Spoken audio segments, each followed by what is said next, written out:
अस्सलाम वालेकुम friends, hope you will be fine. Last video में हमने चैप्टर 4 का पेज नंबर 44 एंड 45 को जो है वो रीड किया था, उसको समझा था। आज हम पेज नंबर 46 को समझेंगे। अच्छा, लास्ट हमारे पास जो 45 पेज नंबर पे जो ये हमारे पास चार्ट था, उसका जो हमारे पास टेबल है वो यहाँ पर दिया हुआ है पेज नंबर 46 पर। These perfect squares and their square roots are shown in the table below। आपको ये परफेक्ट स्क्वायर और इनके जो जो स्क्वायर रूट हैं वो सब यहाँ पर दिए गए हैं। जैसे कि आपको यहाँ पर दिया गया है 1 4 4 टू का स्क्वायर होता है, 2 2 4, 3 3 9, 4 4 16, 5 5 25, 3 6 6 36, 7 7 49, 8 8 64, 9 9 81 एंड 10 10 100। अच्छा, यहाँ पे एक बहुत ही मज़े की बात मैं बताऊँ, ये बहुत ही कम टीचर्स जो है वो बच्चों को बताते हैं। ये एक तरह से ट्रिक होती है। अब मसला ये हमारे यहाँ बच्चों को ये जो सारा जो रिटन वर्क होता है, जो रिटन लिखा हुआ हमारे पास होता है, वो नहीं समझाया जाता। डायरेक्ट एक्सरसाइजेस कराई जाती हैं और वहीं से कोशिश की जाती है कि बच्चों को वहीं से जो चीज़ें इंपॉर्टेंट हैं वो बता दी जाएँ। लेकिन ये चीज़ें भी बहुत इंपॉर्टेंट होती हैं, इसमें बेसिकली ट्रिक्स वगैरह दी जाती हैं। अब यहाँ पे हमारे पास क्या दिया गया है, testing a perfect square. What do you notice about the unit digits of perfect square numbers? आपने unit digit of perfect square number में आपने कोई चीज़ नोट की, क्या आपने किसी चीज़ का तज्जिया किया? अ careful scrutiny of all perfect squares numbers shows that the unit digit is always 0 1 4 5 6 or 9. This hold true for bigger number as well. अच्छा, इसका मतलब मैं पूरी तरह से आपको लिख कर भी समझाती हूँ कि इस बात का मतलब क्या है। बेसिकली इसमें कहा जा रहा है कि जितने भी परफेक्ट स्क्वायर होते हैं उनका जो यूनिट नंबर होता है, यूनिट नंबर का मतलब क्या है, जैसे कि ये परफेक्ट स्क्वायर है, ये ऑलरेडी यूनिट नंबर है, सही है। लेकिन जैसे ये परफेक्ट स्क्वायर है, ये 16, इसका जो यूनिट नंबर होगा, यूनिट नंबर हमेशा हमारा जो है वो राइट साइड पे होता है, तो जो यूनिट नंबर होगा वो हमेशा इन नंबर्स में से होगा, ठीक है। इनके अलावा कोई भी नंबर अगर आपके पास आता है परफेक्ट स्क्वायर में, तो इसका मतलब है वो परफेक्ट स्क्वायर नहीं हो सकता, वो गलत लिखा गया है, ठीक है। हमारे पास हमेशा परफेक्ट स्क्वायर्स के नंबर यही होते हैं, जो यूनिट नंबर होते हैं वो यही होते हैं, जैसे कि 6 5 4 9। अब यह यहाँ देखें, आपको इन नंबर्स के अलावा कोई और नंबर नहीं मिलेगा। देखिए 6 रिपीट हुआ, यहाँ पे रिपीट हुआ है, यहाँ पे आपको 1 दिया गया है, यहाँ पे रिपीट हो गया, ये 5 है, सही है। अच्छा, ये 9 है यहाँ रिपीट हुआ है 9, 4 है, ये देखें 4 रिपीट हो गया। अच्छा जी, 0 है, ठीक है। ये नंबर हैं और इन नंबर्स के अलावा आपको कोई दूसरा नंबर जो है वो परफेक्ट स्क्वायर में नहीं मिलेगा। ये एक ट्रिक होती है। ये ट्रिक इसलिए होती है कि अक्सर हमारे पास एमसीक्यूज़ में जो टीचर्स अनसीन एमसीक्यूज़ वगैरह दे देते हैं, या आगे जाके बड़ी क्लास में हमारे पास एमसीक्यूज़ आते हैं, उसमें हमसे ये सवाल किया जा सकता है, ठीक है। इसकी मैं आपको मिसाल आगे भी देती हूँ, पहले हम इसको देख लेते हैं। This holds true for bigger number as well. यही चीज़ जो है वो बड़े नंबरों के लिए भी होल्ड की जाती है, बड़े नंबरों के लिए भी यही अप्लाई होता है। अभी तो ये तो छोटे नंबर है, जैसे 4 है, 9 है, 16 है। अब ये कहीं जाके जो है वो 3 डिजिट नंबर आया है। इसके अलावा जाहिर सी बात है इससे बड़े बड़े भी नंबर्स आते हैं, जैसे कि यहाँ पर देख लें आप 1025 मल्टीप्लाई बाय 1025, तो इसका जो नंबर आया है वो ये आया है। अब आप यहाँ देख लें कि इसका नंबर 5 है, 4 है, 1 है, तो इन नंबर्स के अलावा आपके पास दूसरा कोई नंबर नहीं आता। जैसे look at the formation of these square numbers. 21 multiply by 21 40 is equal to 441 gives a number with unit digit 1 आ गया। इस नंबर को जब हमने स्क्वायर किया 4 आ गया, इस नंबर को स्क्वायर किया 5 आ गया, ठीक है। Explain the reason for this, discuss it with your teacher. अच्छा, अब आपसे इस बुक वालों ने कहा है कि आप जो है वो इसका रीज़न क्या है ये अपनी टीचर से डिस्कस करें। तो इसका रीज़न मैं आपको बता देती हूँ। इसका रीज़न ये है कि ये मैथ्स का रूल होता है कि हमारे पास यही नंबर्स आते हैं स्क्वायर करके, इसके अलावा हमारे पास दूसरा कोई नंबर नहीं आ सकता। Below is a method of determining the positive square roots of integers that are perfect squares. Positive square roots of positive integers. If the number is perfect square, then the unit digit of the original number must be in accordance with this table. अगर आपके पास perfect square है तो आपका जो number है unit digit वो आपका इसी के तौर पे होगा। इसके अलावा आपके पास दूसरा कोई नंबर नहीं आ सकता। अब जैसे कि यहाँ पे आपको दिया गया 0, 0 मल्टीप्लाई बाय 0, 0 आ जाएगा। 1 मल्टीप्लाई बाय 1 और 9 का जो नंबर आता है वो 1 आता है। देखें 1 और 9 का जो नंबर आता है वो लास्ट में 1 आता है। अब आप देख लें करके कि आप 19 को मल्टीप्लाई करके देख लें, आप 29 को मल्टीप्लाई यानी स्क्वायर निकाल के देख लें, 19 का स्क्वायर निकाल लें, 29 का स्क्वायर निकाल लें। मैं अभी आपको जो है इसको रिटन वर्क में भी दिखाती हूँ करके। 2 और 8 का जो डिजिट होता है यूनिट डिजिट वो 4 आता है हमेशा। 5 का हमेशा 5 आता है। 4 और 6 का हमेशा 6 आएगा। 3 और 7 का हमेशा 9 आएगा। इसकी मैं आपको एग्जांपल देकर दिखाती हूँ अभी। अब मैं आपको इसकी एग्जांपल देकर बताती हूँ, लिख कर बताती हूँ। जैसे कि अगर आप 1 को मल्टीप्लाई करेंगे 1 से तो आपके पास लास्ट में ये तो 1 ही आएगा, ठीक है। अगर आप 21 मल्टीप्लाई बाय 21 करते हैं तो आपको ये बुक में दिया हुआ है 21 मल्टीप्लाई बाय 21 441। 1 के साथ हमें 9 दिया हुआ है। अब 9 को अगर हम करते हैं 9 मल्टीप्लाई बाय 9, 9 का अगर हम स्क्वायर निकालते हैं 9 square is equal to 9 multiply by 9, 9 9 ज़ा 81। अब इसी तरह अगर हम 19 का स्क्वायर निकालते हैं 19 square is equal to 19 multiply by 19 is equal to, यहाँ पे मैंने इसको सॉल्व कर दिया है 361। अब आप देख सकते हैं कि 9 और 1 दोनों ऐसे डिजिट हैं जिनका हम किसी भी नंबर का जिसके एंड में यूनिट डिजिट 1 आ रहा होगा, जैसे ये 1 है, ये 1 आ रहा है, तो उनके जो आंसर्स होंगे उनका यूनिट डिजिट भी 1 ही आएगा। जिस तरह से 9 का इन्होंने लिखा हुआ था कि 9 और 1 का, ठीक है, तो 9 9 ज़ा 81, ये देखें यूनिट डिजिट 1 आया। यहाँ पे हमने 19 को 90 से मल्टीप्लाई किया तो लास्ट डिजिट जो यूनिट डिजिट था वो हमारा 1 आया। अब अगर हम 29 को भी करेंगे या हम 39 को भी करेंगे, अगर आप करके देख लें, आप फॉर एग्जांपल मैं आपको बता रही हूँ ताकि आपको इजीली समझ में आ जाए, आप इसको करके देख लें तो ये आपके जो भी नंबर्स हैं उनका लास्ट डिजिट यानी जो यूनिट डिजिट होगा वो 1 ही आएगा। सेम इसी तरह से 2 और 4, कोई भी ऐसा नंबर होगा जिसका यूनिट डिजिट जो है वो 2 होगा या 8 होगा, सॉरी 2 और 4 कहा मैंने, 2 और 8, 2 होगा या 8 होगा तो उसका जो स्क्वायर आएगा वो हमेशा जो है उसका डिजिट नंबर 4 होगा। अब जैसे इन्होंने एग्जांपल यहाँ पे दिया है 2 2 ज़ा 4, 8 8 ज़ा 64। अब यहाँ पे मैं आपको एक नंबर इनका और करके दिखा देती हूँ। जैसे कि 2 2 ज़ा 4 मैंने भी एग्जांपल दी, 2 2 ज़ा 4, ठीक है। अब यहाँ पर 4 आ गया। अब अगर मैं इसको कोई भी और नंबर करती हूँ जिसका यूनिट डिजिट जो है वो 2 होगा, ये देखें 32 को ले लेते हैं, 32 का स्क्वायर करते हैं तो 32 मल्टीप्लाई बाय 32 जब हम करते हैं तो हमारे पास आंसर ये आएगा 1024। यहाँ पर जब हम 28 करते हैं 8 8 ज़ा 64, और अगर हमने कोई भी ऐसा नंबर लिया, अब 18 ले लें या आप 28 ले लें, आप 38 ले लें, आप कोई भी 8 जिसका लास्ट डिजिट यूनिट डिजिट जो है वो 8 होगा, तो आपका जो आंसर आएगा वो हमेशा जो है वो 4 डिजिट पे ख़त्म होगा, यानी कि जो यूनिट डिजिट होगा वो आपका 4 ही होगा। अब जब मैंने 28 मल्टीप्लाई बाय 28 किया है तो हमारे पास आंसर आया है 784। अब आप यहाँ देख लें, इसका जो यूनिट डिजिट है वो 4 है। जब आप 32 को मल्टीप्लाई करते हैं, 32 का स्क्वायर निकालते हैं तो इसका डिजिट यूनिट भी 4 है। 8 का डिजिट यूनिट लास्ट 4 आएगा, और 28 को करेंगे स्क्वायर तो उसका डिजिट यूनिट भी 4 आएगा। तो यहाँ पे कहने का मकसद ये है कि ये बात हमें बताई नहीं जाती, बहुत ही कम टीचर्स ऐसे होते हैं जो हमें ये बात बताते हैं या समझाते हैं कि हमारे पास जितने भी परफेक्ट स्क्वायर होते हैं, इस बात को समझिएगा कि परफेक्ट स्क्वायर की बात की जा रही है यहाँ पर। जितने भी हमारे पास परफेक्ट स्क्वायर होते हैं उनके जो आंसर्स होते हैं वो हमेशा यूनिट डिजिट जो ख़त्म हो रहे होते हैं, जो यूनिट डिजिट होता है उनका वो हमेशा 0 1 4 5 6 या फिर 9 होता है।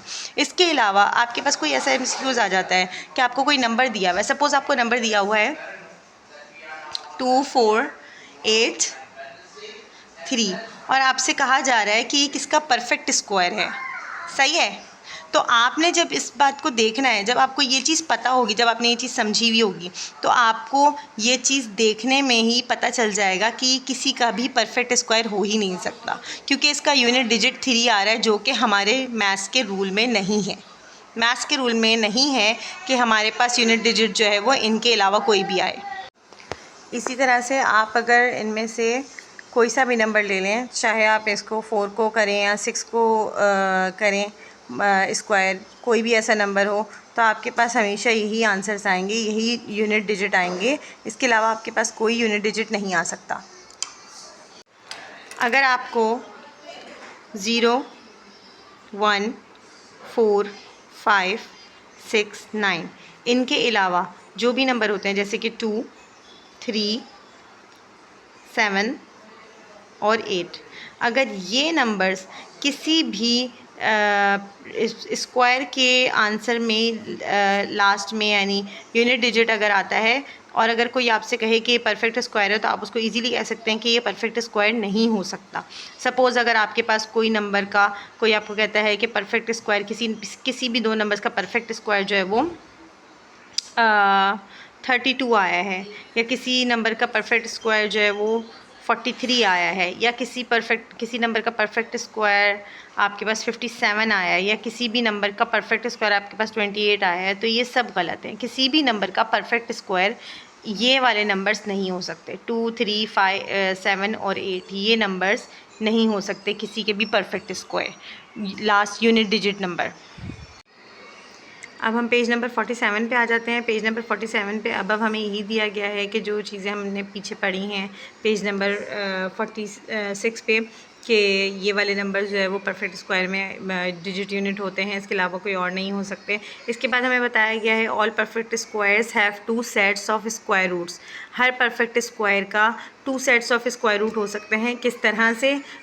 इस तरह से हो सकते हैं कि जब भी हम किसी नंबर को, ये चीज़ मैं आपको पहले भी बता चुकी हूँ, कि जब भी हम किसी नंबर के साथ माइनस लगा हुआ होता है और उसको स्क्वायर कर रहे होते हैं, उस पर स्क्वायर रूट उसको हम जो है वो स्क्वायर कर रहे होते हैं, तो हमारे पास आंसर सेम ही आता है, हमारे पास आंसर पॉजिटिव में ही आता है। ठीक है, जिस तरह से 49 जो स्क्वायर है, स्क्वायर रूट है किसी का, 49 जो कि आंसर आता है हमारे पास स्क्वायर का, किसका होता है वो 7 का। 7 स्क्वायर करते हैं तो हमारे पास 49 आता है, 7 7 49। लेकिन अगर हम इसमें -7 मल्टीप्लाई में -7 करेंगे, यानी -7 का अगर हम स्क्वायर रूट निकालते हैं, स्क्वायर निकालते हैं, तो उसका आंसर भी क्या आएगा? 49 ही आएगा। साइन चेंज नहीं होगा, पॉजिटिव में ही आएगा। यहाँ पर भी देख लीजिए, इन्होंने कहा है और, या फिर 49 is the square of 7 end of -7। 49 square है 7 का भी और -7 का भी। अगर आप -7 भी करते हो या आप 7 भी करते हो, तो दोनों तरीके से यहाँ पे मैं आपको करके बता देती हूँ। अगर मैं 7 करती हूँ, सपोज़ मैंने स्क्वायर किया 7 को, ठीक है, 7 7 ज़ा 49। अब यहाँ पे मैंने -7 को स्क्वायर किया है, ठीक है। यहाँ पे जब मैं -7 को स्क्वायर करूँगी तो इसका मतलब ये है कि ये 7 स्क्वायर जो है वो ये 7 भी है और इस माइनस पे भी है।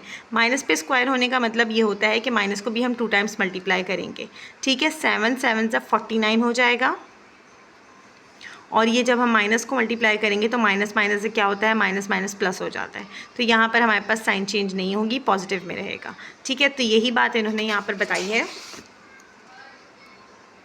अब यहाँ पर इन्होंने एग्जाम्पल नंबर 1 दिया है। एग्जाम्पल नंबर 1 में इन्होंने यही कहा है 81 = 9 multiply by 9 = -9 multiply by -9। 81 is a square of 9 end of -9, यानी कि 81 स्क्वायर है 9 का भी और -9 का भी। Example 2, 100 = 10 multiply by 10 = -10 multiply by -10, यानी कि बोथ 10 एंड -10, 10 और -10 दोनों जो है वो स्क्वायर रूट हैं 100 के। 10 is a positive square root of 100। अगर हमारे पास स्क्वायर रूट लगा हुआ है, इस बात को समझिए अब, अगर हमारे पास स्क्वायर रूट लगा हुआ है, स्क्वायर रूट में 100 लिखा हुआ है, स्क्वायर रूट में अगर 100 लिखा हुआ है, तो इसका सिंपली मतलब ये है कि ये हमारे पास परफेक्ट स्क्वायर बना है सिर्फ 10 का, ठीक है, -10 का नहीं है ये, ठीक है। स्क्वायर रूट 100 अगर स्क्वायर रूट में है तो उसका जो परफेक्ट स्क्वायर होगा वो सिर्फ 10 होगा, -10 नहीं होगा। अच्छा, properties of perfect square of a number. Perfect square of a number की प्रॉपर्टीज़ क्या होती हैं? The square of a proper fraction is less than itself. कोई भी जो प्रॉपर फ्रैक्शन का जब हम स्क्वायर निकालते हैं तो वो उसके अपने नंबर से छोटा होता है, वो उसके अपने नंबर से कम होता है। किस तरह से? अच्छा, यहाँ पे अगर हम देखते हैं, अगर हमने यहाँ पर देखा कि 3/5 का अगर हम स्क्वायर निकालते हैं तो आंसर 9/25 आ रहा है। अगर हम 9/25 लिखते हैं तो इसका मतलब ये है कि 9/25 तो इससे बड़ा है, जबकि इन्होंने क्या कहा है कि अगर हम किसी भी प्रॉपर फ्रैक्शन का स्क्वायर निकालते हैं तो वो उसके नंबर से छोटा ही निकलेगा, यानी कि जिस भी नंबर से हम निकाल रहे हैं, जिस भी नंबर का हम निकाल रहे हैं उसके नंबर से वो छोटा निकलेगा।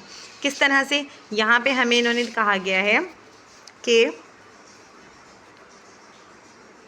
Square of 3/5।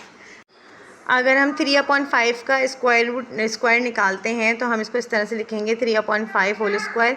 इसका मतलब है कि 3 पे भी स्क्वायर हो गया, 5 पे भी स्क्वायर हो गया। जब हम इसको करेंगे तो हमारे पास आंसर कुछ इस तरह से आएगा, 3 3 ज़ा 9 और 5 5 ज़ा 25। तो इसका जो हमारे पास आंसर आ रहा है वो ये आ रहा है। ठीक है, नाउ कंपेयर 3/5 एंड 9/25। अब हमने उस नंबर को जिसका हमने स्क्वायर किया है उस नंबर को और जो हमारा परफेक्ट स्क्वायर आया है उस नंबर को कंपेयर करना है। अब कंपेयर करके हमें देखना क्या है? कंपेयर करके हमें ये चीज़ देखनी है जो हमसे इन्होंने कही है। ठीक है, इन्होंने ये कहा है कि ये जो आपने जिसका परफेक्ट स्क्वायर आपने निकाला है उसका जो आंसर आएगा वो उस नंबर से छोटा होगा, जबकि हमें दिख रहा है कि ये तो दिखने में तो ये बड़ा लग रहा है, लेकिन उन्होंने कहा है कि इससे छोटा होगा, तो हमें उसी चीज़ को देखना है। मेकिंग द डिनोमिनेटर्स सेम, हमें जो है वो डिनोमिनेटर्स को सेम बनाना है। डिनोमिनेटर्स को सेम करने के लिए हम क्या करेंगे? ये हमारे पास एक मैथ्स में रूल होता है कि हम जो है वो नंबर्स को सेम बनाने के लिए हम एक जैसे नंबर से नंबर से मल्टीप्लाई कर लेते हैं या कोई भी ऐड कर लेते हैं या सब्ट्रैक्ट कर लेते हैं। तो हम वही चीज़ यहाँ पर करेंगे कि हमें जब डिनोमिनेटर को सेम बनाना है तो हम उसके लिए क्या करेंगे? सिंपली यहाँ पर हमारे पास 5 जो है वो डिनोमिनेटर को हमने सेम करना है। इसका मतलब है कि हमारे पास बराबर में भी 5 ही होना चाहिए। तो जब हम इसको 5 से मल्टीप्लाई करेंगे डिनोमिनेटर से तो हम पे लागू होता है ये कि हम न्यूमिनेटर को भी 5 से ही मल्टीप्लाई करवाएं। ठीक है, ये रूल है, इसका कोई जवाज़ नहीं है, इसका कोई रीज़न नहीं है। ये हमारे पास रूल होता है कि अगर हम एक नंबर से मल्टीप्लाई कर रहे हैं डिनोमिनेटर को तो हम न्यूमिनेटर को भी उसी से मल्टीप्लाई कराएंगे। ठीक है, अच्छा जी, अब जब हम इसको मल्टीप्लाई करा देते हैं, देखें यहाँ पर इन्होंने जब इसको मल्टीप्लाई कराया तो ज़ाहिरी सी बात है कि 5 3 ज़ा 15 आएगा और 5 5 ज़ा 25 आएगा।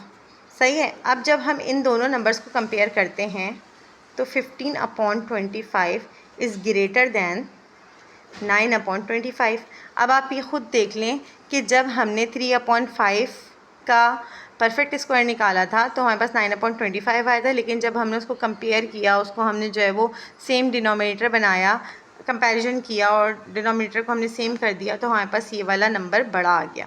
तो इसी तरह से अच्छा ये चीज़ जो है ना थोड़ी सी समझने वाली है और इसके लिए मैं इंशाल्लाह अलग से एक वीडियो और बनाऊँगी। इसकी सेकंड एग्जाम्पल मैं आपको इसकी दिखा रही हूँ। Consider a decimal number less than 1। कोई भी एक नंबर कंसीडर करें जो कि लेस दैन 1 हो, 1 से छोटा हो। ये मैं इसलिए बता रही हूँ क्योंकि ये आपको ज़्यादा इजीली समझ में आ सकेगी बनस्बत इस वाली एग्जांपल के। 1 से छोटा हो 0.6 हमने ले लिया, सही है। फॉर एग्जांपल 0.6 ले लिया। Square of 0.6 is equal to 0.6 का जब हम स्क्वायर लेंगे तो हमारे पास किस तरह से आ जाएगा? 0.6 मल्टीप्लाई बाय 0.6, 6 6 ज़ा 36 आ जाएगा, पॉइंट के बाद 36 आ जाएगा, 0 वैसा का वैसा ही रहेगा। अच्छा, अब हम देख रहे हैं, हमें दिखने में लग रहा है कि 0.6 से 0.36 बड़ा है, लेकिन बेसिकली होता क्या है, जब भी हम पॉइंट के बाद कोई वैल्यू लिखते हैं तो पॉइंट के बाद की जो एक वैल्यू है, अब जैसे ये वाली वैल्यू है तो ये हमारे पास बड़ी वैल्यू है, सही है। 3.36 का मतलब क्या होता है? 0.36 का मतलब ये होता है कि ये नंबर छोटा हो गया। अगर इसको मैं राउंड ऑफ करूँगी तो ये हमारे पास छोटा नंबर बनेगा 0.6 से। Now compare 0.6 and 0.36। 0.36 is less than 0.6। हमारा पेज नंबर 47 यहीं ख़त्म होता है। आई होप कि आपको जो है वो ये चीज़ें बहुत अच्छे से समझ में आ गई होंगी। मैंने बहुत डीपली ये चीज़ें समझाई हैं। अगर आप लोगों को मेरी वीडियो अच्छी लगी तो लाइक करें, शेयर करें और सब्सक्राइब करें। अल्लाह हाफ़िज़।